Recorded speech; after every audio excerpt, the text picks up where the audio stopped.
Let me show you the other side of Biokai actually.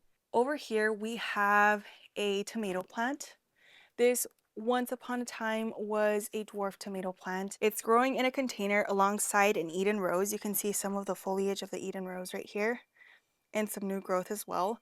But this tomato plant once upon a time was a tiny little dwarf tomato plant, and it's been alive for, I think it's going into its second year of being alive now.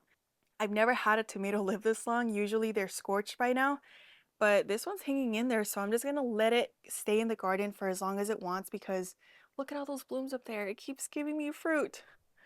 And as long as a plant is happy and fruiting, I'm not gonna remove it from the garden unless I absolutely have to, and I don't have to in this case. You can start to see some of the foliage from the Eden rose that I planted. That rose is also a climbing rose, and it was actually on my wish list for so long, but it was always sold out on the David Austin website. It's not a rose by David Austin, but they do sell it. So at one point I emailed them to ask them, hey, when are you guys gonna get it in stock? And they were really helpful. I wound up ordering this one from Heirloom Roses, and it came in, I think it was like a 1 quart or maybe a 1 gallon. I don't remember, but it wasn't a bare root. And this rose has definitely grown a lot slower than some of my other David Austin roses. That is something that I can say for certain. The David Austin roses grow crazy fast compared to all the other climbing roses or regular roses that I have in the garden. So they're definitely very vigorous. Down here I have more aloe vera, some basil that's looking a little sad right now, a couple of brassicas, my sunshine blueberry bush, and it's actually blooming now. Look at those little blooms. They're so beautiful. A few of them are starting to fall off. Hopefully we get some good blueberries this year. Last year we had several. Oh, look.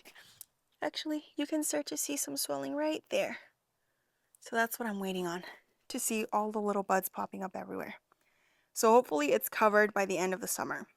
This is a soursop seedling that I bought on Etsy and planted into a small container, and then I continued to grow it inside of my grow tent because the summers were way too hot, the winters were way too cold. And then once it had a good amount of fruits to it, I brought it out here into the garden, and it's been doing great. During the winter, I did cover it up, but during the summer, I haven't done anything other than have the shade cloth up, and I feel like the shade cloth has done everything that it's needed to because the tree is growing beautifully. Look at that. It's so pretty, and I'm starting to see some new growth starting to pop out. Even on these little tips right here where there was a little bit of frost damage one night when I forgot to cover it. But for the most part, the tree overall is looking great, even though there's a little bit of damage on the older leaves. Like these right here. All of the new growth looks beautiful, and I'm pretty sure that the growth that comes after this one is going to be even better. And then right next to it is a Carmen avocado that I got for Christmas one year for my sister. It's such a beautiful tree, and you can start to see some new growth popping out right there.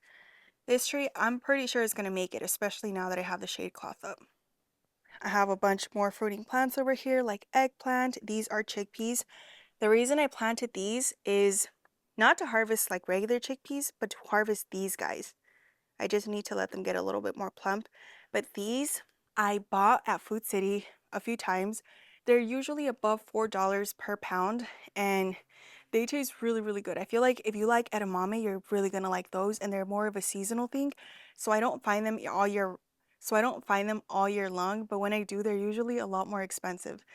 So I wanted to try and grow some from the store. And it totally worked because look at these. You can see all of these little white blooms, and you can start to see the green chickpeas or garbanzos forming right here. So what I want to do with this plant is harvest all of the garbanzos. I have a few more spread throughout the garden, and then I want to snack on them while I watch reality TV with my sister, because she loves these too. And she's one of the main reasons I even tried growing them this year. Back here I have some artichokes and carrots, some more potatoes. These are the potatoes that I planted in the smaller containers. Look how gorgeous they're doing. There's another one right there. I think they're looking amazing so far. There's mint, and then over here is a Parfianca pomegranate, and look at how much it's leafed out. That is insane because I think the last time I did a garden tour, It was barely starting to wake up and it still looked very bare, but now it's looking magnificent. This is an Awari Satsuma, also pushing on quite a bit of growth and blooms. But this tree is still really young and it needs to do a lot more growing before it can fruit. So if any of those blooms turn into fruit, I'm going to be removing them. Next to that is a pineapple guava. This tree grows really, really well here. And last year, it didn't have the shade cloth up all year round, but there was no leaf burn or anything. And I thought this tree would be a little bit more sun sensitive, but it wasn't. So that made me very, very happy because it's been doing beautifully. The only thing is its fruit, no, sorry. The only thing is it's flowered several times, but it's never held onto any of the fruit. And the variety is a Coolidge variety. So it's supposed to be self-pollinating, meaning I don't need a second pineapple guava. But for a lot of other varieties, you do need two of them. So maybe it just needs to mature a little bit more before it sets fruit. I could just pick up another variety, but I don't want to have to plant two pineapple guavas if I don't have to because I haven't even tried the fruit. So what if I don't even like it? And I've heard that some people like the flowers a lot more than the fruit. And I have tried the flowers and they are really delicious. So I'm just going to give it a little bit more time. And then if it doesn't start fruiting, I'll go ahead and pick up another one. And then over here, I have some Ecuador Palora dragon fruit, which has started pushing out quite a lot more growth. These were very young plants that I purchased on Etsy.